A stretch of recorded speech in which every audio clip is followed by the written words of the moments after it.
Ассалаумағалейкум, құрметті қазақ елі. Менің атым Қайрат Медиев. Мен 1987 жылы әскерге шақырып, Совет әскерінің құрамында Ауғанстандағы азаматтық соғыста болдым. Ауған тарихы беті ашылу керек. Бұл соғыстың өзінің жаңағы бағасы берілу керек.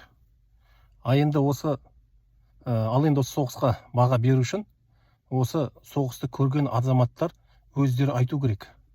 Ал біреу айтқаның болмайды ол. Әртүрлі соғыста осы кейбір адамдар естіп жүрміз, соғыста болмаған, соғысты көрмеген, шетінде білмейді, не болғанын білмейді, солар өздерінше бір баға бергілері келеді осы ауған соғысына. Өз ойларынан бірдеңе құрастырып. Олар қалай сонда солай баға беруге болады? Көбісі өтірік жалған, жаңағы Совет үкіметін жамандау, сонымен қосып осы барлық осы ауған соғысына қатысқан ардагерлерді жамандағылары келеді.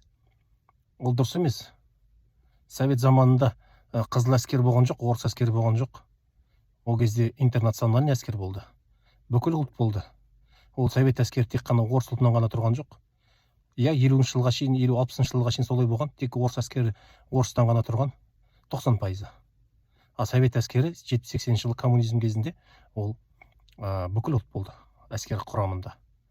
Енді Ауғанстандағы мына жолдар жөнінде айтып берейін. Бұл бір жеке ұзақ әңгіме. Ауғанстан жолдары деген. Біріншіден, жол деген өте нашар. Жолдың бәрінде мина қойып тастайды. Миналар жарылады да шұңқыр-шұңқыр болып қалады. БМП-ға отырып біз жиі жүреміз, жолда тұрамыз, немесе сопровождение колонна неге шейін Құндызға шейін барып қайтамыз. Таңертең шығамыз, 2-3 шақырымды күні бойы жүріп кешке барамыз. Таңертең бірден қайта артқа қайтамыз. БМП-ға мінген кезде үстінде отырамыз, бронежилет каскамен жан жақта қарап. Сонда БМП жүрген кезде жаздың күні ыстық, 50-60 градусқа шейін ысиды. БМП темір ғой, қызып кетеді. Біз үстіміздегі киімді, касканы, бронежилет шешуге болмайды. БМП-ның үстінде тура глушителі, түтін шығатыны, үстінде бетіңнен ыстық қара түтін ұрады. Демала алмайсың. БМП бір түзу жүрмейді, шайқалатта тұрады, жан жаққа, оңға, солға, алдыға, артқа шайқалатта тұрады. Осылай жүресің, дарылдатып. Сөйтіп, басында келгенде біз айтатынбыз, қанша тонна ауған шаңын жұтып келдік ау деп. Кез келген Ауғанстанға барған азамат қаншама шаң жұтып қайтты ғой. Өте көп шаң жұтасың. Жолдың барлығы шаң, түк көрінбейді. Бетің әппақ ұн жаққандай шаң болып тұрады. Көзің ғана суланып тұрады, маңдайынан кішкене тер аққан жері, тер аққан ізі тұрады. Бірін-бірің танымайсың. Айқайлап іздеп жүресің бірін-біріңді. Сөйтсең алдында тұрады, танымайсың, өйткені беттің бәрі әппақ пудра жаққандай, жаңа ұн жағып қойғандай шаң болып тұрады. Шаңын жұтып бақтық енді. Жолдан колонна күн ара өтеді. Не таси береді білмеймін. Колонна деген кемінде 150-200 машинамен жүреді. 100-150-200 машина жүреді. Біресе оңтүстіктен солға, солтүстіктен оңға дейді. Енді колонна нитка дейді. Нитка с юга, нитка с севера дейді. Соны біз сопровождать етеміз, или жаңағы қауіпсіздік жасаймыз, екінің бірі. Сол полкқа шейін барамыз, жолда атқылайды. Кетіп баратқанда, соны біз жаңағы жолда келетқан кезде бір қауіпті участоктар болады. Соған жақындағанда команда келеді. Барлықтарың дайындалыңдар деп. Кім қай жаққа қарап отыр, сол жақына қарап, автоматта дайындап отырады атуға, басуға. Сөйтіп қарап өтіп бара жатамыз.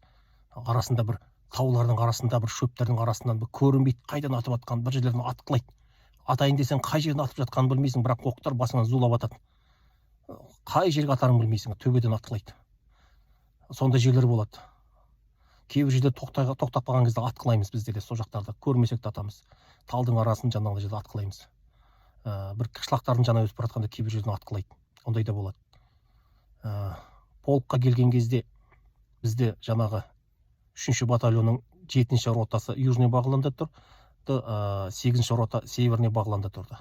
Біз енді Зеленканың арасында тұрдық, ең бір қауіпті участке тұрдық. 9-ші рота полктың өзінде тұрды. Біз полкқа келіп қонамыз. Сонда жаңағы полкқа келген кезде анау Құндыздың шет жағынан автопаркқа кіріп, БМП-ны сол жерге қалдырамыз. Ішіне бронежилет, автомат касканы қалдырамыз да, өзіміз жаңағы шығып, автопарктан шығып келе жатсақ алдымыздан полктың балалары бізді қарсы алады. Жаңағындай, қайдан келесіңдер, откуда ребята деп сонда жүгіріп шығады алдымыздан. Бағлан десек, жаңағылар естері қалмай бізді бір соғыстан келген адамдарды қарсы алғандай, жаңағындай тамақ ішетін жерге апарып көрсетіп, қай жерде қол жуатынын көрсетіп, қай жерден тамақ ішетін жерді аналарға айқайлап, давай тамақ әкеліңдер, мына бағланнан келді, давай тез деп тамақ бергізіп, бізді ротаға әкеліп казарманың түбіндегі кроваттарға демалына беріңдер дейді, жата беріңдер дейді. Бізді бір құда күткендей сондай керемет күтеді. Сондайды әскерде бірінші рет көрдім, сондай бір құрметті. Сонан жаңағы біз жатамыз қарап, аналар өздері жаңағы строится бірдеңе молодой дей сюда деп сондай бірдеңе айқайлап сөйтіп жүреді. Біз ондай ешқандай команда бізге не касается. Бізге демалыңдар дейді, жата беріңдер дейді. Сол демалып жатамыз. Сонан ана бір кезде жаңағы бір молодой бір дед молодой дейді суда деп шақырып алады.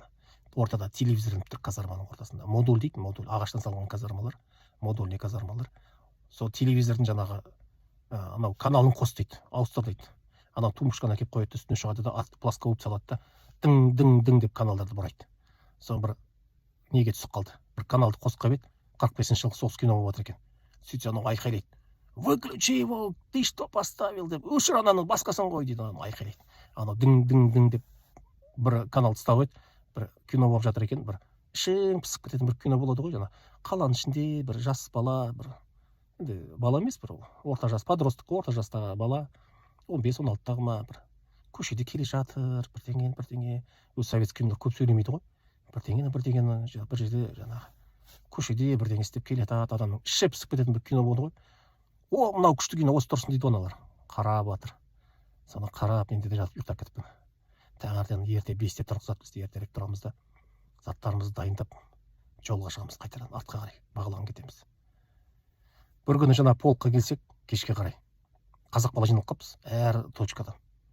9-шы ротаға кіріп келсек, өзбектер бізді көрген бетте, енді біз бағланнан келгенін біледі бәрі. Келген бетте, қозақ, ана дивизионный магазинға қозақ қыз келді дейді. Жас қыз чырайлы деп қояды. Мә, қыз көрмек, Афганистанда вообще қыз әйел көрмегенбіз біз. Әйел жоқ, тек солдат көрсін болды. Әйелдер паранжымен жүреді, беттерін жауып алады, местныйлар. Беттерін жауып тастайды. Қазақ қыз келді дегенде бәріміз жүгірдік қой. 2 магазин бар, полктың магазині бар, дивизионный магазин бар. Дивизионный магазинға бәріміз жүгірдік. Бірін-бірімізден озып кетеміз. Жүгірмейміз енді, былай тез жүріп келеміз, бірақ бірін-бірімізді озып кетеміз. Сөйтіп келдік та магазинге есігіне келіп бәріміз тірелдік қой, сыймаймыз, кіре алмай жатырмыз. Бәрі бірінші кіргісі келеді. Кептеліп қалдық есікке. Кіріп келсек, бір қазақтың қызы тұр, жап-жас қазақтың қызы, бетін бояп алған, көзін бояп алған, тырнағын егеп тұр. Бізге бүйтіп басын көзін көтеріп қарады да, ары қарай тырнағын егеп тұра берді. Бәріміз қызды көргенде ұялып қалдық, жан-жаққа кетіп қалдық, тарап кеттік. Өтірік бірдеңе іздеп жүрген сияқты қарап жүрміз магазинді, алдынан, лавкасын қарап жүрміз. Ешкім сөйлемейді, сөйлеуге ұялады. Қазақ қызсың ба, қай жерден келдің деп айтыссақ болады ғой. Соны айтуға бәріміз ұялып тұрмыз қыздан. Сондай қатты нетіп қалғанбыз. Қыз десе жаңағындай сөйлесуге. Соны бәрі тұр барлығы. Бір уақытта бір Боря деген қазақ жігіт болған, Қарақалпақстандікі. Өзі жасы үлкенде, университет оқып жүргенде алып кеткен ғой әскерге. Сол қарап тұрды да, мында ештеңе жоқ қой деп бір боға сөз айтып жіберді, қосып жіберді. Сол-ақ екен, бәріміз сыртқа жүгірдік. Енді шыға алмай жатырмыз, есікке кептеліп қалғанбыз. Ана қазақ қыз сол кезде, сендер қазақсыңдар ма деді. Қайдағы бетіміз бәрі шаң-шаң қап-қара болып күнге күйіп кеткенбіз, бетімізде шаң-шаң жуынбағанбыз әлі. Ол бізді өзбек деп тұрған шығар. Далаға атып шықтық, кетіп барамыз қайтадан неге 9-шы ротаға қарай. Боряда жүгіріп шықты, неге қаштыңдар дейді, кет шар. Боқтағаның не сен, бәрін бүлдірдің деп қойымыз оған. Сөйтіп жаққа қызбен сөйлесе алмай кеттік. Солай, сөйтіп жолда келетқанда Матраса деген жер бір кишлақ бар, соны өткеннен кейін обстрелге түспейміз ба? Бір обстрелге түстік, бірақ қашып кеттік. Қашып шығып өтіп кеттік жаңағы қоршаудан. Боря алып шықты жаңағы. Келген кейін Боряға командир благодарность объявлять етті, сен болмағанда почти болатын сен құтқардың деп. Бірінші БРДМ-ді гранатометін атты, БРДМ тоқтап қалды. Артында Боря келетқан зилмен. Боря да оған тіреліп, кептеліп тұрған жоқ, жолдан шығып кетті да, айналып өтіп кетті да, кетіп қалды. Сол дұрыс болды. Соның артынан бәрі кетіп қалды. Әйтпегенде аналар, егер Боря тұрып қалғанда, бәріміз тұрып қалатын еді, быт қалатын еді олар. Сондай болды. Енді мынау ауған халқы жөнінде айта кетейін. Бұлар енді ислам мемлекеті дейді, енді мұсылманбыз дейді ғой, бірақ дінге өте нашар, слабый. Ана ненің ішінде, зеленканың ішінде, орманның ішінде, біз тұрған жерде жолда кетіп бара жатқан машиналар тонайды, анау жүргізушіні атып тастайды да әйелдерін қыздарын өзімен бірге алып кетеді. Ол мұсылман дінде бар ма? Ондай жоқ. Көп жай халықты атады, тонайды. Енді олар көбісі оқу білмейді, жазу білмейді, білімсіз, көбісі білімсіз. Оқу білесің бе деп сұрасам, білмеймін дейді оқуды. Мектеп бір 2 ай ғана жұмыс істейді кей кезде, оның өзі істемейді, жылына 2 ай істесе жақсы. Сосын анау радиодан көп насихат жүріп жатады, радионы көп тыңдайды, радиодан өтірік насихаттар жүргізеді, жаңағындай діни немесе экстремистік немесе соғысқа шақыру, джихадқа шақыру, солар тыңдайды көбінесе. Сол өздері оқу білмейді, білімсіз, шамамен 80-90% білімсіз, сауатсыз, оқу білмейді. Сондықтан кім көрінген тыңдайды уағыздарын. Дін жағына келгенде, енді ішінде дінді жақсы дұрыс білетіндер бар шығар, бар ғой әрине, мешіт бар, не бар, бірақ көп халық сондай бәрі жақсы біледі деп айта алмаймын. Сосын адам соғысқа әбден үйреніп кеткен, соғысқа үйреніп кеткен. Адамның өмірі шыбының өмірімен бірдей, жаңағындай адам өлтіре салу деген. Сосын мынау жай жүрген халықтың өзі, күндіз қышлақта бір жерде жүрген адам кім екенін білмейсің. Мүмкін ол боевик шығар, солардың адамы шығар, мүмкін жай адам шығар, бірақ кез келген сені жеке қалып қойсаң пышақтап кетуі мүмкін, не өлтіріп атып кетуі мүмкін. Неге? Өйткені көп халықта кек бар. Соғыс бар жерде әділдік болмайды. Мысалы, бізге келіп айтады, ауған әскерінің адамдары келіп айтады, ана қышлақта боевиктер кіріп кетті, атқылаңдаршы деп, сондай не сұрайды. Немесе ар жағына атқылаңдаршы деп атқылайды. Жаңағындай өтініш жасайды. Оны біз атқылаған кезде кейбір снарядтар точно тимейді. Біздің снарядтардың бәрі точно тиетін ондай емес қой. Ана теориямен не келмейді. Теория оқығанымен реально атқан несі келмейді бірін-біріне. Соны атқан кезде тура атқан жерге тимейді, жанында бір қышлаққа тиіп кетеді, бір үйдің шетіне тиіп кетеді, бір адам өтіп бара жатады, соған тиіп кетеді, өліп қалады. Сосын ол айтады, мынау советтіктер біздің баламды өлтірді, жазығы жоқ еді, ол боевик емес еді, немесе әйелі не қызы не баласы біреу байқаусыздан өліп қалған. Олар сосын кек алады оған. Мен кек аламын сол үшін дейді. Сондай жаңағы елдің барлығы сондай кекшіл, неше түрлі жағдайларда болған. Қышлақтың ішінде өтіп бара жатқан кезде қаншама мүгедек адамдарды көресің. Бітті балалар өте көп, аяғы жоқ, қолы жоқ, көздері көрмейді, жаңағындай көзі кеткен, бір көзі немесе басқа бір деңесі. Үлкен кісілерде өте көп мүгедектерді көресің қышлақтан өтіп бара жатқан кезде. Жаман-жаман үйлердің арасында адамдар жүреді. Мына үйде адам тұрады деп ойлайсың ба? Мына үйде адам тұрады екен ау деп ойлайсың. Кедейлік қаншама жыл соғыстан көз ашпай келе жатқан кедейлікке әбден кіріп кеткен. Өте қиын жағдайлар. Енді жаңағы соғыстың жаңағы кесірі ғой көбісі. Кедейлік, жаңа адамдар жаңағы өте көп, мүгедектер көп. Көп жерлерге мина қойып тастаған. Мына боевиктардың өздері қанша мина қойып тастаған, өздері білмейді қай жерге қойған. Одан кейін советтіктер қойған. Адамдар жай бір адам кетіп бара жатып, мал бағып жүрген, анау жай бір кетіп бара жатқанда минаға түседі, аяқтарын жұлып кетеді. Сондықтан кедей жаңағындай ауру мүгедектер өте көп, соғыс болып жатқан жерде әділдік болмайды. Әртүрлі жағдай болады. Байқаусыздан біреуге тиіп кетеді, былай атқан оғың біреуге тиіп кетеді, атқан снарядың біреуге тиеді. Сондықтан халық сондай бір не болып алған, бір-біріне жау болып алған, бірін-бірін өлтіруге, атуға дайын.